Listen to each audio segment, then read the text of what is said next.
আসসালামু আলাইকুম এভরিওয়ান। অন্ধমের ভালোবাসা গল্পের 6 নম্বর পার্ট। আর এই পার্টটি শুরু করার আগে আপনাদের কিছু ইম্পর্টেন্ট কথা বলতে চাই। তো এভরিওয়ান, একটা 20 মিনিটের ভিডিও বানাতে যে কতটা কষ্ট হয় যদি আপনারা নিজেরা বানাতেন তাহলে ঠিকই বুঝতেন। তো যাই হোক, আমি এই নিয়ে কথা বলতে চাই না। তো চলো বেশি কথা না কইয়া গল্প শুরু করা যাক। হয়তো আমি আর এই পৃথিবীর আলো দেখতে পারবো না, বাঁচার খুব ইচ্ছে ছিল, কিন্তু শেষ নিশ্চয় জানো সবকিছুই শেষ হয়ে গেছে। তবে ভাগ্যের কি নীলা খেলা, আমার যখন শোনার মতো শক্তি হয়েছে তখন আমি মনে মনে চিন্তা করছি তাহলে আমি মরি নাই, বেঁচে গেছি কিভাবে সম্ভব, কিছুই মাথায় আসছে না। কিন্তু কোথায় এলাম আমি? এখানে সবাই তো ইংলিশে কথা বলছে। চোখ মিলে তাকিয়ে দেখি দুইজন ডাক্তার আমার মুখের কাছে, আমার চোখে মুখে কি জানি তাকিয়ে দেখছে। যেই আমি তাকালাম, একজন ডাক্তার ইংলিশে বলল রোগীটির জ্ঞান ফিরেছে। কিন্তু এরা সবাই ইংলিশে কথা বলছে কেন? আমার মাথায় তো এখনো কিছুই ঢুকছে না। ডাক্তারের কথা শুনে বাইরে থেকে দুইজন পুলিশ অফিসার এলো, কিন্তু এদের পোশাক অন্যরকম। আমার কাছে এসে ইংলিশে জিজ্ঞেস করলো আমি এখন কেমন আছি। আমিও আস্তে করে উত্তর দিলাম জি আমি ভালো আছি। কিন্তু ওরা অবাক হয়ে আমার দিকে তাকিয়ে আছে। আবার প্রশ্ন করলো আমি এখন কেমন আছি, আর ইংলিশে কথা বলছে। আমিও বললাম ইংলিশে। তবে ওদের কাছ থেকে একটা জিনিস জানতে পারি, আমি এখন লন্ডনে আছি। আমাকে নাকি বাংলাদেশ থেকে অবৈধভাবে বিদেশে পাচার করছিল, পুলিশ আমাকে বাঁচিয়েছে। জি জি রিয়ার বাবা, এটা না করে আমাকে মেরে ফেলতো। অবশ্য এখন এটা আমার জন্য ভালোই হয়েছে, বেঁচে গেছি তো এটাই অনেক। তবে এখন নিজেকে অনেক পরিবর্তন করতে হবে। আমিও দেখিয়ে দিব এই দীপু কি কি করতে পারে। ভিসা পাসপোর্ট কিছুই আমার কাছে নেই, এই জন্য আমাকে সরাসরি জেলে নিয়ে যাওয়া হয়েছে। সুযোগ বুঝে নাকি আবার আমাকে বাংলাদেশে পাঠিয়ে দিবে। ততদিন পর্যন্ত আমাকে এই 4 দেয়ালের মাঝেই জীবন পার করতে হবে। আজকে 3 দিন ধরে জেলে আছি। তবে এই 3 দিনে একটা বিষয় খুব খেয়াল করেছি, একটা মেয়ে প্রতিদিন বিকালে এখানে আসে আর আমার দিকে কেমন জানি অদ্ভুতভাবে তাকিয়ে থাকে।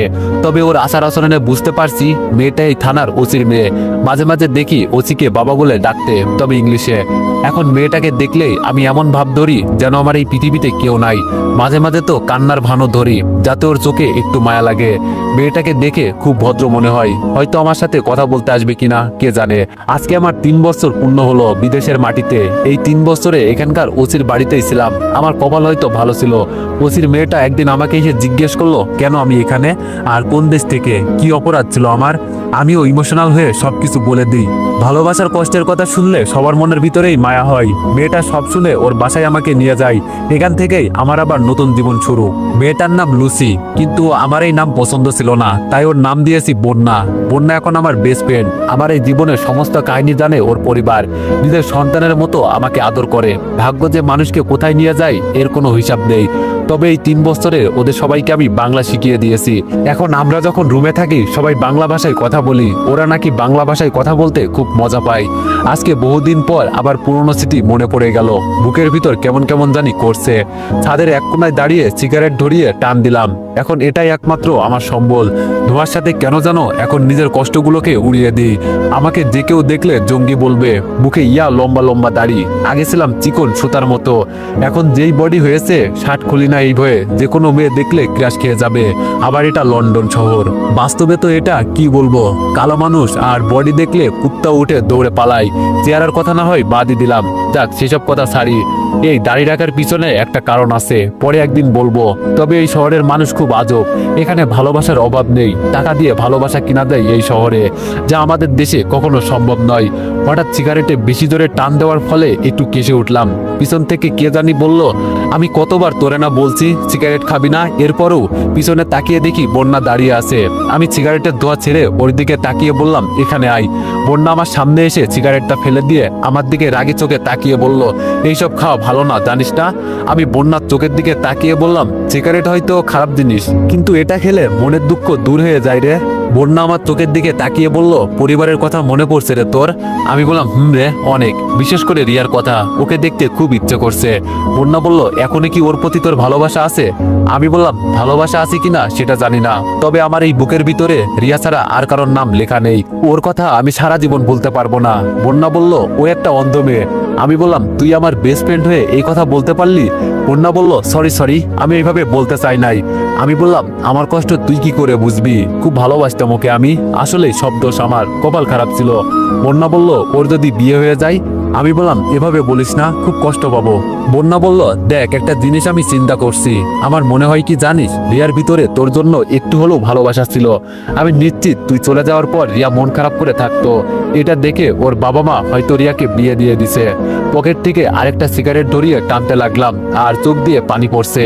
বন্যা জোর করে আমার কাছ থেকে সিগারেট নিয়ে বলল, একটা মেয়ের জন্য তুই কান্না করবি? দেখ আমাদের দেশে কি কম মেয়ে আছে? তুই শুধু বল কাকে লাগবে, আমি তাকে এনে তোর পায়ের সামনে ফেলবো। চোখের পানি মুছে বললাম, এই শহরে তো টাকা দিয়ে ভালোবাসা কেনা যায়, কিন্তু আমার এমন এক ভালোবাসা ছিল যার জন্য আমি যুদ্ধ করতেও রাজি ছিলাম। বন্যা বলল, দেখ দীপু, এইসব নিয়ে আর মন খারাপ করিস না, যা হয়েছে সব ভুলে যা। আমি বললাম, বন্যা তোরে একটা কথা বলি। বন্যা বলল, বল। আমি বললাম, আমি আবার বাংলাদেশে ব্যাক করতে চাই, আর ভালো লাগছে না, আমার পরিবারের সবাইকে দেখার খুব ইচ্ছা করছে। বন্যা বলল, সত্যি চলে যাবি? আমি বললাম, একেবারের জন্য না, আমার ঠিকানা তো এখানে, বাবা মা আমাকে পর করে দিল, তোরা ছাড়া আমার কি আছে বল। বন্যা বলল, এভাবে বলিস না, আমার বাবা মা তো তোকে নিজের সন্তানের মতো দেখে। আমি বললাম, আঙ্কেল আর আন্টির কথা বলিস না, ওনারা আমার কাছে চিরদিনই সম্মানী হয়ে থাকবে। বন্যা বলল, তাহলে কবে বাংলাদেশ ব্যাক করবি? আমি বললাম, এই তো দেখি সুযোগ বুঝে, তবে আগামী সপ্তাহে যেতে পারি। বন্যা বলল, সামনের সপ্তাহে তো আমার পরীক্ষা। আমি বললাম, পরীক্ষা শেষ করে চলে আসবি? বন্যা বলল, এবার আমি তোদের বাংলাদেশে গেলে একটা বয়ফ্রেন্ড খুঁজে নিব, শুনেছি বাংলাদেশের মানুষ নাকি খুব ভালো হয়। আমি বললাম, শুধু বাংলাদেশের মানুষ নয়, এখানকার মানুষও খুব ভালো। বন্যা বলল, আচ্ছা রিয়া দেখতে কেমন রে? আমি একটা হাসি দিয়ে বললাম, এখনো ওর চেহারা আমার চোখের সামনে ভাসে, কি মায়াবতী ছিল ও আমার কাছে, বলতে পারিস ও আমার জন্য আমার পৃথিবী। বন্যা বলল, তাহলে এই পৃথিবী ছাড়া বেঁচে আছিস কিভাবে? হ্যাঁ। আমি বললাম, বন্যা মায়ের খাবি কিন্তু। বন্যা বলল, হ্যাঁ, উচিত কথা বললেই দোষ। আমি বললাম, ভালোবাসা শব্দের মাঝে একটা অনুভূতি লুকিয়ে থাকে জানিস। বন্যা বলল, ভালোবাসা দেখতে কেমন রে? আমি রাগী দৃষ্টিতে বন্যার দিকে তাকিয়ে বললাম, মজা করিস আমার সাথে শালি? বন্যা বলল, শালি অর্থ কি? আমি বললাম, দূর থাক তুই, আমি গেলাম। বন্যা বলল, সরি। আমি বললাম, এসব আজে বাজে কথা বলবি না। বন্যা বলল, আমি তোর মন ভালো করার চেষ্টা করছি। আমি বললাম, এমনি মন ভালো হয়ে গেছে, একটু কষ্টের মুডে ছিলাম, সব নষ্ট করে দিলি তুই। বন্যা বলল, এইসব ছাড়, আমার জন্য একটা বয়ফ্রেন্ড মিলিয়ে দিবি। আমি বললাম, সত্যি বাংলাদেশের ছেলেদের তোর পছন্দ? বন্যা বলল, অনেক পছন্দ, তুই এত ভালো না জানি। আমি বললাম, থাক বোন, আর পাম দিতে হবে না তোর। বন্যা বলল, মন ভালো হয়েছে তোর? আমি বললাম, অনেকটাই।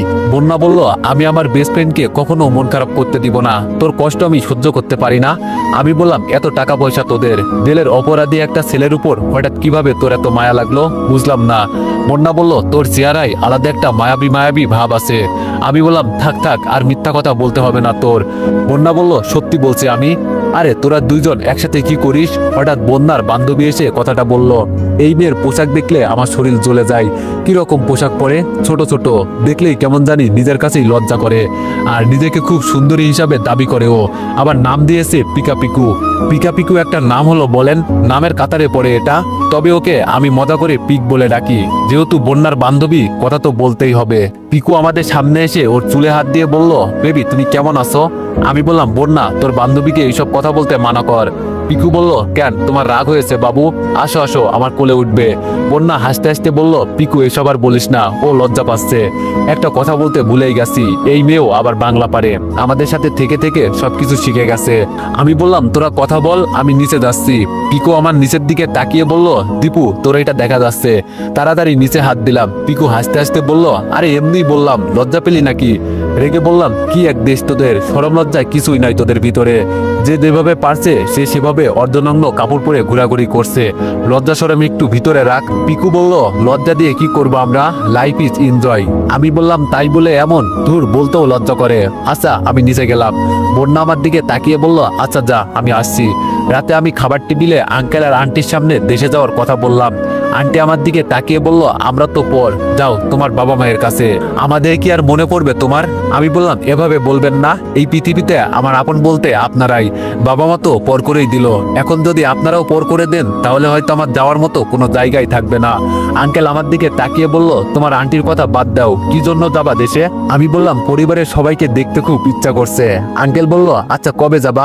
আমি বললাম, এই তো সামনের সপ্তাহে। আঙ্কেল বলল, আচ্ছা আমি সবকিছু রেডি করে রাখবো। আমি বললাম, আন্টি আমি শুধু কয়েকদিনের জন্য যাব, এত চিন্তা করবেন না, আবার ফেরত আসবো। আন্টি বলল, মনে থাকা যেন কথাটা। দেখতে 5 দিন কিভাবে চলে গেল জানতেও পারি নাই। মনের মাঝে একটা খুশি ভাব হয়েছে। দেশে যাব এই জন্য হয়তো। আজকে দেশে যাব। বন্যা আমার সাথে এয়ারপোর্ট পর্যন্ত এলো। বন্যা আমাকে উদ্দেশ্য করে বলল, তুই আগে যা, তাড়াতাড়ি আমিও চলে আসছি। আমি বললাম, আগে পরীক্ষা শেষ কর। বন্যা বলল, আমার জন্য বয়ফ্রেন্ড রেডি রাখিস। আমি বললাম, বয়ফ্রেন্ড কি খেলার জিনিস যে চাইলে আমার পেয়ে যাব? বন্যা বলল, এই যে তোরা তো অডিয়েন্স আছে, তাদের বল। আমি বললাম, তুই বলে দেখ, আমাকে জিজ্ঞেস করছিস কেন? বন্যা বলল, কি দেখো চেয়েছে, আমার বয়ফ্রেন্ড হবে না? আমি বললাম, ওদের ঠেকা পড়ছে তোর বয়ফ্রেন্ড হতে। বন্যা বলল, দেখিস কত কমেন্ট পড়ে আমার জন্য। আমি বললাম, দেখাই যাবে। রিয়াকে বিদায় জানিয়ে উড়াল দিলাম পাখির মতো দেশের পথে। যত কাছে যাচ্ছি তত যেন বুকের কম্পনি বেড়ে চলেছে। আচ্ছা, রিয়ার কি বিয়ে হয়ে গেছে? ও দেখতে কেমন হয়েছে এখন? এই 3 বছরে রিয়ার চোখের অপারেশন করে ফেলেছে হয়তো। জানি না আমার রিয়া এখন আমাকে অনুভব করলেও চিনতে পারবে কিনা। আমার পরিবারের সবাই কি আমাকে এখনো মেনে নিবে? মনে হয় এই জীবনেও নিবে না। তাদের চোখে হয়তো আমি সারা জীবন অপরাধী হয়ে থাকবো। যদি শুনি রিয়ার বিয়ে হয়ে গেছে, সাথে সাথে আবার লন্ডনে ব্যাক করব। দীর্ঘক্ষণ জার্নি করার পর দেশের মাটিতে পা রাখলাম। তো এভরিওয়ান, নেক্সট পার্টের জন্য অপেক্ষা করো। ধন্যবাদ।